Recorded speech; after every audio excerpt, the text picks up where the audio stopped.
Entonces la empatía, y saquémoslo del contexto médico, vamos a la vida del ser humano. Somos seres sociales, somos seres relacionales, ¿cierto? Desde nuestra primeros infancia, lo primero que conectamos, ¿con qué es? Un bebé, ¿con qué conecta primero? Con la mamá. Y todo lo que siente la mamá durante su gestación se pasa al niño. Y empezamos a programar ese cerebrito con emociones negativas o positivas. Yo manejo temas de hipnosis y en estado yendo hacia atrás hemos encontrado recuerdos de los 3 meses de embarazo de la persona. Y desde allí viene, les contaba ahorita en el almuerzo a los compañeros, una situación que manejó un médico y me dijo: William, médicamente no tiene nada. Hágale usted por su lado a ver qué pasa. Y lo empezamos a trabajar y encontramos que desde los 3 meses era una memoria de abandono, porque su papá los abandonó y ella tiene ese recuerdo porque fue la emoción que su mamá le transmitió en ese proceso. El ser humano se construye en su infancia. Señor, en ese momento no me acuerdo el nombre técnico, pero no podía respirar. Esa parte de acá sentía como ahogado, sentía que no podía y era irascible, o sea, que cualquier cosa la explotaba. O sea, tenía un tema de ira, con el esposo iban peleando. ¿Por qué? Porque tenía rabia con el mundo. Claro, su rabia venía porque su papá los abandonó. Ahorita estoy trabajando con una chica que tiene 32 años, depresiva, con pensamiento suicida, y viene desde los 2 años cuando su papá le dijo: es que usted no sirve para nada, porque yo quería un niño, y me castigaron con una niña, y los abandonó. 32 años, pensamiento suicida, y encontramos que le tiene rabia a su papá. Y aquí no es culpar a nadie, simplemente es ver de dónde viene esa emoción tan complicada que la tiene en una situación de peligro, porque eso es lo que tenemos que ver. Pero para eso necesito ser empático, ¿cierto? Necesitamos ser empático y entender qué puede estar pasando con esa persona. Y aquí vamos a este neurocientífico que descubrió en 1996 la neurona espejo, ¿cierto? Y la descubrió haciendo un experimento con monitos, ¿cierto? Encontró que algo se activaba en el cerebro del chimpancé cuando veía que los demás monos hacían, en ese momento era comer un helado. Y empezó a darse cuenta que el mono empezaba a imitar el movimiento de los compañeros cuando no tenía nada. Empezaron a investigar y encontraron que las neuronas espejos son la parte importante del relacionamiento y que se activa muy, pero muy fácil. Se activa en 3 segundos. Y si no me creen, los invito a que pongan de pie, miren de nuevo a su compañero, parejitas de a 2, por favor, no de a 3. ¿Listo? Ahorita después de las 6. ¿Listo? Entonces vamos a ver cómo la neurona espejo se activa. ¿Listo? ¿Qué vamos a hacer? Hacer caso. Y los que están en la casa, pues miren el ejercicio. Si están con parejas, háganlo. Si están solos, pues miren lo que pasa, cómo se activa la neurona espejo. Aquí vamos a ver cuál es el dominante de los dos. Así que mire a su compañero y dígale: yo soy el dominante. Pero los resultados son los que hablan. ¿Listo? Porque vamos a empezar a copiar. Simplemente les digo eso. ¿Qué vamos a hacer entonces? Vamos a contar. Pregúntele al compañero de al lado. Pregúntele a su compañero: ¿sabe contar? Pero pregúntele: ¿sabe contar? Y el compañero dice: pues obvio. Cuenta en chino. Ah, no sé contar. Cuenten de 1 a 3, por favor. 1, 2, 3. Ya sabemos que sabemos contar. Ahora vamos a ver cómo se nos olvida contar, porque es que eso se olvida. ¿Listo? Entonces, ¿qué vamos a hacer? Ven un momentico, por favor, me ayudas. Pongan atención, por favor. Entonces, vamos a contar de 1 a 3 intercalado. Comienzas tú. 2, 1, 3, 2, 1, 3, 2. ¿Listo? ¿Sí cómo está cerrado? Tranquilo que eso es inconsciente, no te preocupes. Pero a tenerlo en cuenta. Entonces vamos a hacer ese ejercicio con el compañero. 1, 2, 1, 2, 3. ¿Listo? Para empezar a entrenar el cerebrito. Empecemos. 1, 2. Recuerden, 1, 2, 3 cambian. Y miren cómo se pierde. Algunos se pierden, ¿no?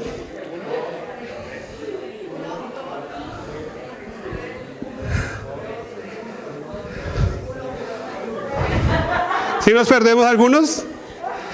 ¿Se nos olvidó contar?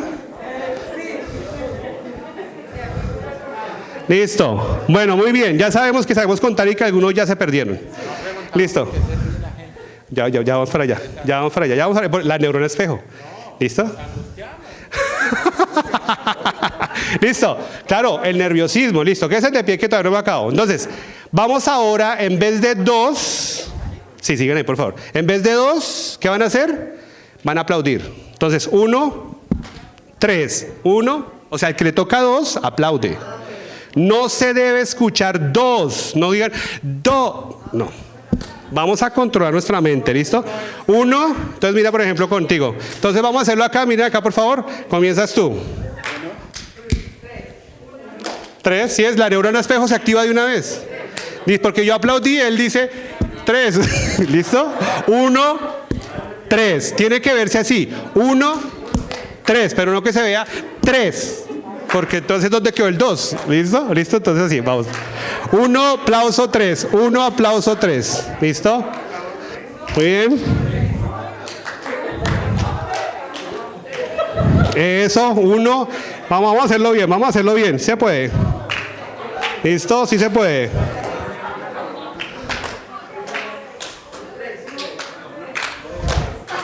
Listo, paramos. Ahora el 3 desaparece. Ojo, ojo. Escuchemos, el 3 desaparece y se vuelve una venia. Entonces tiene que ser 1, 1. Listo, sin darse en la cabeza. Separe, señores, recomiendo que se paren porque el 3 se vuelve. Listo, entonces comenzamos. 1, aplauso, venia. Vamos.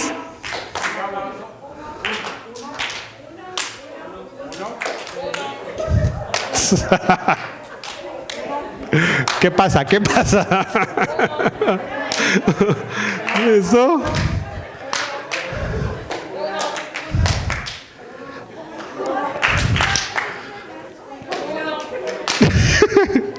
¿Listo? Muy bien, paramos, muy bien, súper. Vamos ahora, todavía no terminamos, nos queda el 1, listo. Ahora el 1 desaparece y se vuelve un salto. O sea que vamos a hacer esto. No, o sea, no vamos a hablar. ¿Listo? Salto, aplauso, venia. Salto, aplauso, venia. Listo, vamos. Salto, aplauso, venia. Dale. Es de concentración, Salto, aplauso, venia. Si no pueden saltar, simplemente de punticas.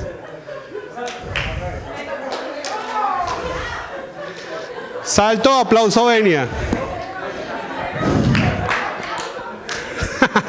Muy bien, un aplauso para ustedes. Muy bien, súper. Muchas gracias. ¿Qué pasó acá? ¿Qué pasó? ¿Qué vieron ustedes que empezó a suceder? Primero, que la mente se maneja sola, ¿cierto? Es la loca de la casa. Segundo, ¿qué pasó? ¿Por qué empezamos a copiar al compañero al frente? Yo soy neurólogo. Yo soy neurólogo y trabajo en cognición. Y entonces, miren la cosa tan interesante, que es desde otra óptica, pero es una cosa fascinante del lóbulo frontal que se llama memoria de trabajo. Entonces, para que uno aprenda, se necesita la repetición.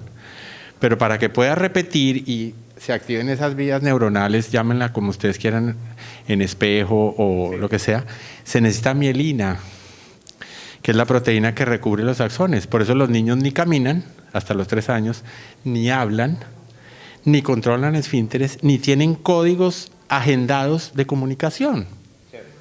Y eso es lo que se nos olvida a los adultos, ¿no? Porque como el cerebro humano es el único que dice lo que no piensa. Entonces es muy interesante el ejercicio desde mi punto de vista, ¿no? Desde el punto de vista de aquí del experto coach, es que uno puede reentrenarse en lo que quiera. Y eso lo dijo Freud en el siglo XVIII. O sea, si me tocó por desgracia una mamá tarada que me dañó, él lo decía. Yo me puedo reentrenar. Y yo puedo reentrenar a los pacientes. Que yo trabajo en esclerosis múltiple. Cuando los pacientes llegan a mi oficina y me dicen, doctor, yo no sigo adelante porque no veo. O porque no puedo caminar. O porque no controlo esfínteres. Entonces, ¿qué le puedo ofrecer yo al paciente? Pues sí, no, qué vaina. Póngase interferón o lo que ustedes quieran.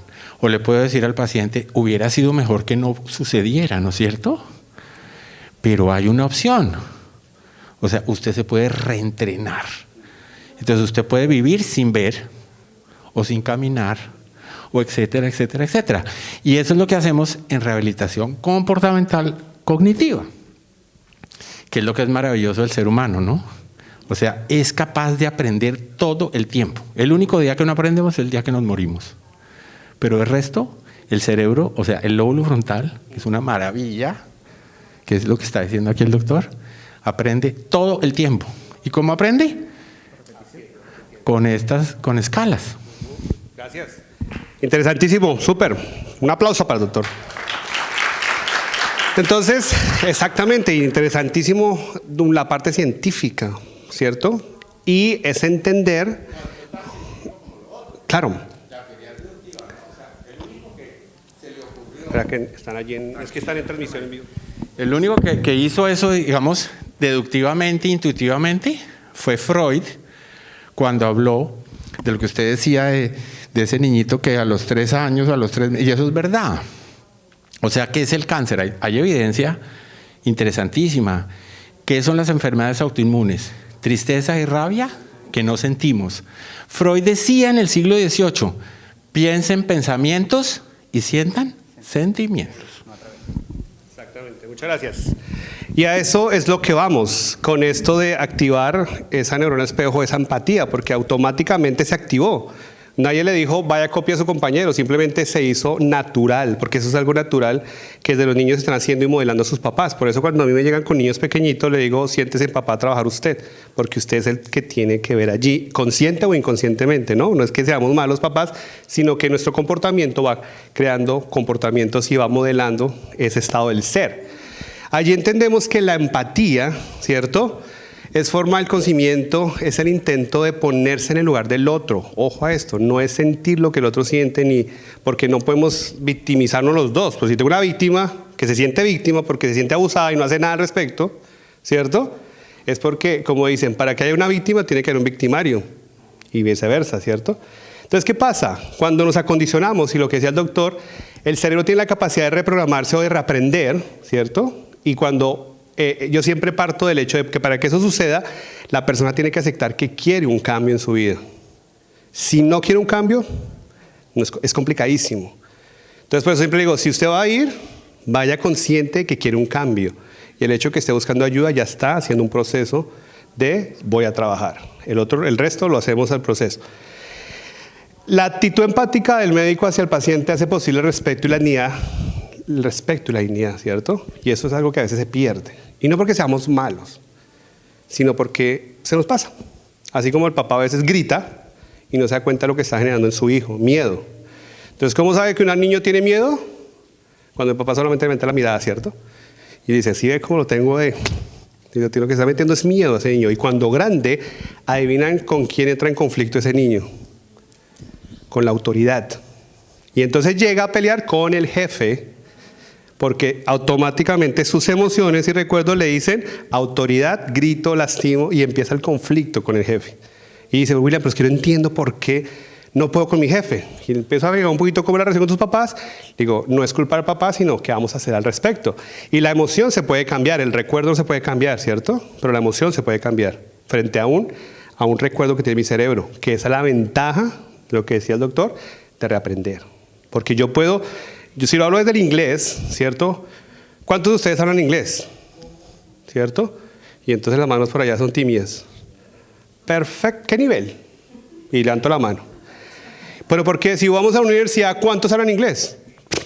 Todo el mundo. ¿Por qué? Porque estamos en edades y situaciones diferentes. En nuestra época, el inglés era ¿para quién? Pero para los que tenían mucho dinero, para irse a otro país, ¿cierto? Hoy en día el inglés es para el que quiera. Punto. Entonces cuando me dicen, William, es que el inglés es difícil, y dije, carreta. ¿Por qué? Porque tú lo puedes aprender. Y partimos de una premisa que si alguien puede, yo también puedo. Si alguien ya lo hizo, yo también puedo. El tema es, ¿quiero hacerlo? No quiero, entonces no pasa nada, porque no hay motivación. Y entonces empieza el tema de la serotonina, la dopamina, todo esto va a ser un componente y empezamos a estresarnos.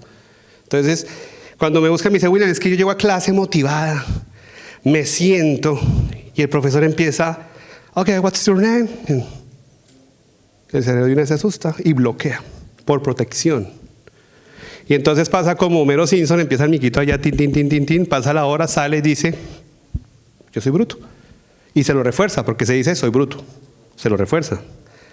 Entonces aquí empezamos a entender que el ser humano es emocional. Y hay que entender eso porque es como yo hago esa empatía con la persona que tengo al otro sabiendo que hay emociones. La emoción genera un sentimiento y ese sentimiento es el que nos lleva a actuar, ¿cierto? ¿Qué pasa entonces? Como decía, para cambiar un estilo de vida o la misma enfermedad, ¿qué hay que cambiar? Y la actitud va ligada del pensamiento, ¿cierto? Entonces, si yo cambio mi pensamiento, cambio la emoción y la emoción cambia la actitud y el comportamiento y eso cambia el resultado final. Y entonces dicen, pero es que como el pensamiento no lo controlo o lo controlamos, el pensamiento llega porque es un estímulo a algo que pasó afuera y mi mente va al disco duro rápido, busca la información, busca la experiencia y saca un pensamiento y automáticamente genera una emoción y esa emoción genera un comportamiento. Tan sencillo como vamos manejando en Bogotá, que eso es delicioso manejar en Bogotá, ¿cierto? Eso es fácil. Y entonces va uno tranquilo escuchando música y llega alguien y ¡fum! Lo cierra. Y entonces llega el pensamiento, ¿no? Uy, a mí nadie me cierra. Y llega la emoción, ¡pereguera! Y llega el sentimiento, ¡de mucho hijo! Y llega la acción, ¿qué va a hacer? Y yo iba tranquilo, ¿cierto? Alguien llegó y me dañó mi paz. Eso se llama la inteligencia emocional. Entonces, cuando yo soy empático, no entro en conflicto, porque pasamos a decir, no eres tú, ni soy yo. Es lo que tú sientes, lo que te tiene así. Es lo que tú estás sintiendo o pensando, lo que te está enfermando. Y entonces en ese momento yo digo, si tú no trabajas tu emoción, un cáncer linfático, por ejemplo, trabajamos hace 3 años, y desde la bioneuroemoción tiene que ver con la rabia y la ira profunda con su mamá.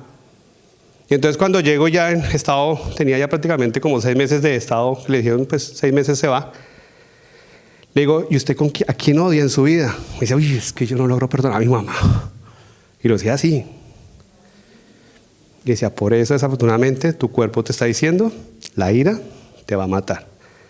Y entonces empezamos a hacer un trabajo de reconocimiento, de perdón, de sanación, acompañado de otros procesos allí que ya hacen los médicos allí, y empiezan a ver que la persona empieza a sentirse mejor y con el tiempo el cáncer se le curó. Y es un testimonio que está grabado y testimoniado. ¿Por qué? Porque ella se curó. Hay una intervención que se hizo con unos productos que están trabajando, uno de este médico, que tiene que ver con la pitoxina, con células madre y todo eso para regular esa parte neuronal y aplicaciones intradérmicas en la espalda. Y eso regula la emoción. Y como el cuerpo se siente vigoroso, las células empiezan a trabajar diferente, ¿cierto? Ya no me meto en la parte médica porque ustedes saben más que yo. Pero la emoción se está reconocida hoy en día que es la que está ocasionando todo lo que estamos viviendo. La emoción. Y la emoción va ligada al pensamiento. Así que si ustedes y todos queremos cambiar de actitud y ser más empático, empecemos cambiando lo que tenemos en nuestra cabeza, lo que pensamos el día a día. La actitud de cómo me levanto por la mañana. Y entonces dicen, oh, vamos, otro día más. Wow. Y todo lo que empieza a pasar en el cerebro, ¿no? Y todo el cuerpo. Y entonces llegamos a la oficina malhumorados.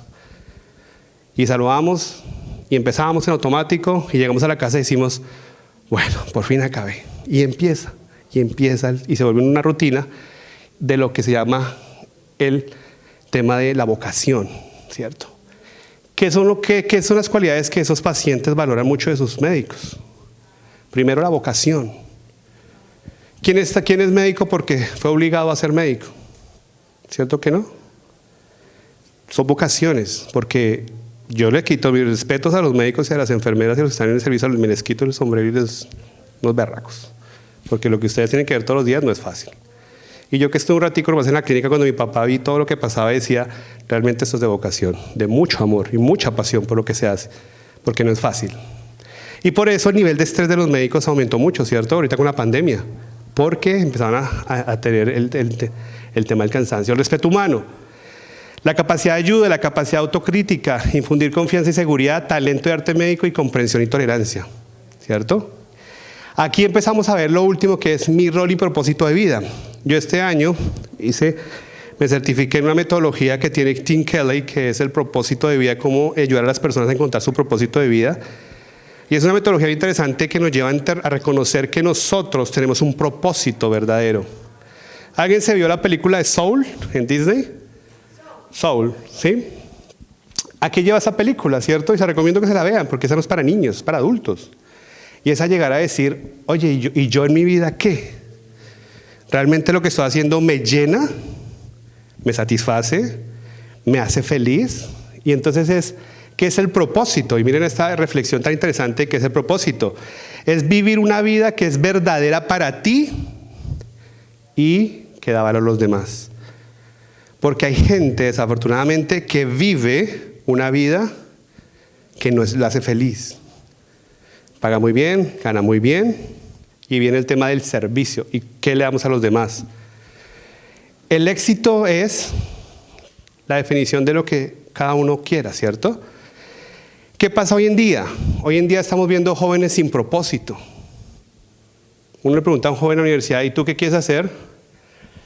Pues me toca estudiar porque si no, no me quito la cantaleta de mi papá. Pero si me pregunta, ¿qué estaría haciendo yo? ¿Dónde estarían ellos? ¿Estarían en la universidad? ¿Dónde estarían? ¿Sí? ¿Quieren ser youtubers? ¿Quieren ser influencers? Otros quieren conocer el mundo. Pregúntale cuántos quieren ser papá.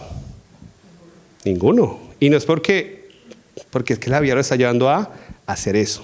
Entonces, cuando entendemos que los jóvenes no tienen propósito, le preguntan a los papás ¿y cuál es su propósito de vida? Y se van a generar recursos, dinero.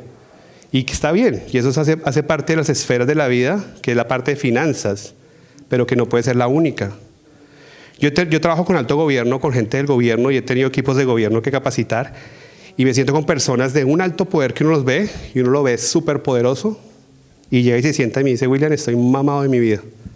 Tengo plata, tengo todo, tengo lo que quiera, me voy de viaje cuando quiera, tengo poder, pero si usted me pregunta, ¿y soy feliz? Te digo, no soy feliz. Y entonces decimos, ¿y por qué no es feliz? Me dijo, porque no le encuentro sentido a lo que hago. Ahorita estoy asesorando a un directivo que está lanzando, me decía, yo quiero llegar a ser ministro. Yo decía, ¿y para qué? Me decía, no sé, o sea, imagínate ministro, o sea, el poder, reconocimiento. O sea, yo decía, pues hermano, bacano. Y entonces, ¿por qué está aquí conmigo? ¿Cierto? No, ministro. Sí, ministro, por el tema, porque es que viene de familia política de senadores, donde su creencia es, hay que tener poder, y el apellido pesa. Pero entonces le digo, ¿entonces qué hace conmigo? Me dijo, es que estoy en un momento a mis 52 años de que quiero ver para dónde voy en mi vida. Entonces le dije, claro, tú puedes llegar a ser ministro con un propósito de servicio, diferente a llegar a ser ministro con un propósito de poder, aquí estoy yo. Que muchos llegan así, y muchos, no tiene que ser la política, vamos en la vía por reconocimiento. Entonces yo le decía, listo, ya tienes tu casa, tienes carro, tienes escolta, tienes reconocimiento, te dicen doctor, ¿qué sigue después? Me decía, ¿qué sigue? Pues 4 años, 2 años, 3 años, ¿y después qué sigue? Me dijo, pues no sé. Le dije, el propósito es saber qué sigue después. ¿Morirse? No. Entonces, el propósito tiene que ver con 3 aspectos fundamentales. La salud, el propósito y la felicidad. ¿Cierto? La salud se demostró que somos vulnerables. La salud es un aspecto que muchas personas dejaban a un lado porque no había tiempo para cuidarme, porque no había tiempo para la dieta, para el ejercicio, nada, no había tiempo. Y la felicidad, ¿en dónde estaba puesta? En generar más dinero, más carro, más casas, que es válido. Pero nos olvidamos de algo interesante que era, ¿y para qué lo hago? Una pregunta que la persona que se responda y la logre responder todos los días es porque va caminando su propósito, es ¿a qué te levantas? ¿Para qué te levantas todos los días? Y que la respuesta no sea trabajar, no sea producir, no sea sobrevivir, no sería a mirar qué hacemos hoy, sino que sea a algo tan fácil. Las 7 leyes espirituales de Deepak Chopra dice que tenemos que hacer la ley del mínimo esfuerzo, ¿cierto? ¿Un águila hace fuerza para volar? Simplemente extiende sus alas, porque el ser humano es una lucha constante, porque no sabe para dónde va y lo que tiene. Entonces, la vocación de ser médico o el sector de la salud va muy ligada a la felicidad cuando yo pongo al servicio de los demás lo que hago. ¿Alguien ha escuchado la filosofía del Ikigai? Sí, el Ikigai, que son 4 componentes, que son mi visión, mi misión, mi pasión, misión, pasión, vocación, profesión. Y cuando junto estos 4 aspectos, vivo mi propósito, o sea, es mi razón de ser. La misión es lo que yo vine a darle al mundo, cómo se lo doy, con servicio. Pero eso tiene que estar compensado con mi pasión, que me encante lo que sea. Y eso tiene que ver con la profesión, que me paguen por eso. Y tiene que ver con la vocación, que sea el mejor en lo que hago. Según la filosofía japonesa, cuando hacemos esto, encontramos nuestro propósito verdadero de vivir. ¿Qué significa esto? La misión viene de fábrica, ya la tenemos. El tema es encontrarla. Ya está en nuestro ADN. ¿Me ayudas pasando, por favor? La pregunta es ¿por qué y para qué esta está acá en la vida? ¿Cierto?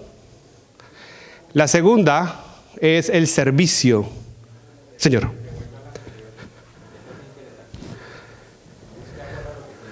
Claro. Claro.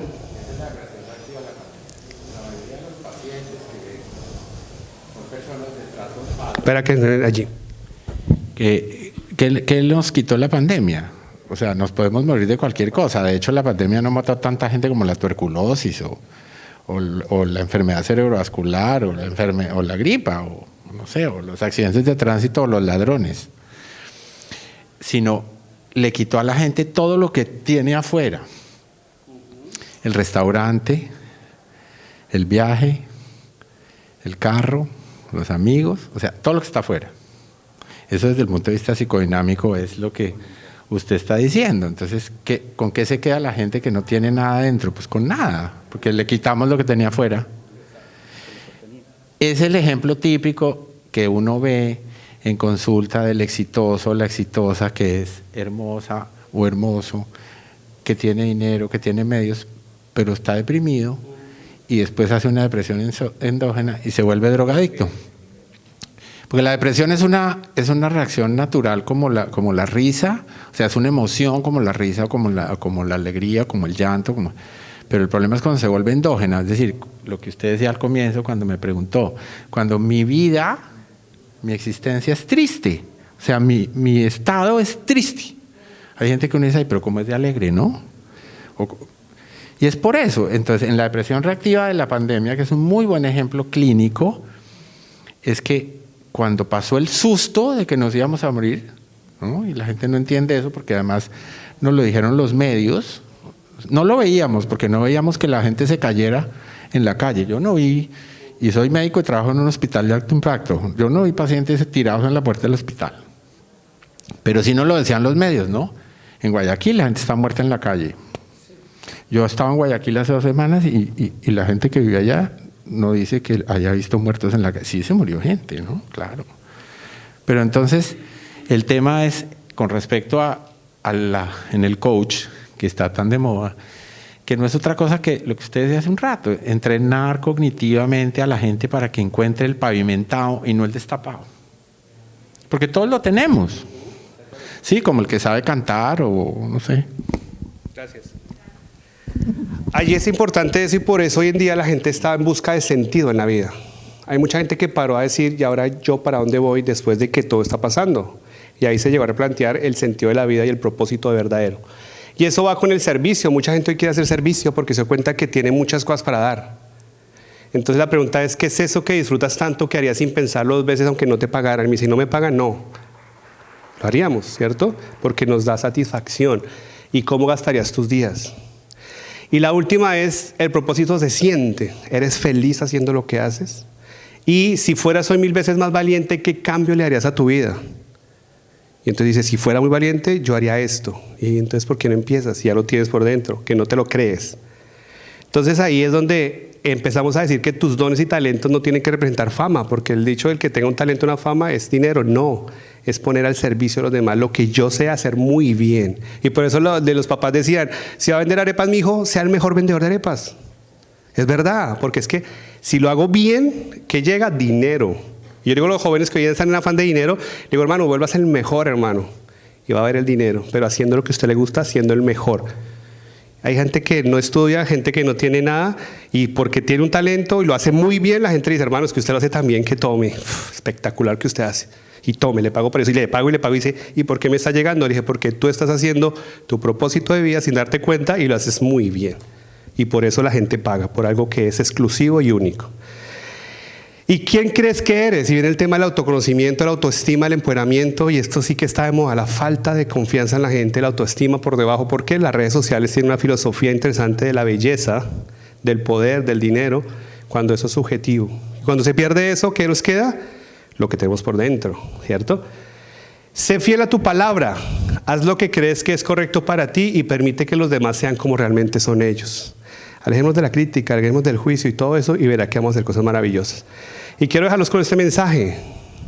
Un día perfecto es ir a la cama con un sueño y despertarse con un propósito. Y entonces ahí es donde empezamos a ver cosas maravillosas en nuestra vida y pues empezamos a ser más empáticos, porque si yo soy feliz, acepto que el otro sea feliz. Si yo soy infeliz, no acepto que el otro sea feliz, porque tiene que estar en mi estado y no es así. Entonces muchas gracias Armer, muchas gracias a la OBS por ese espacio y bueno, un aplauso para ustedes por eso.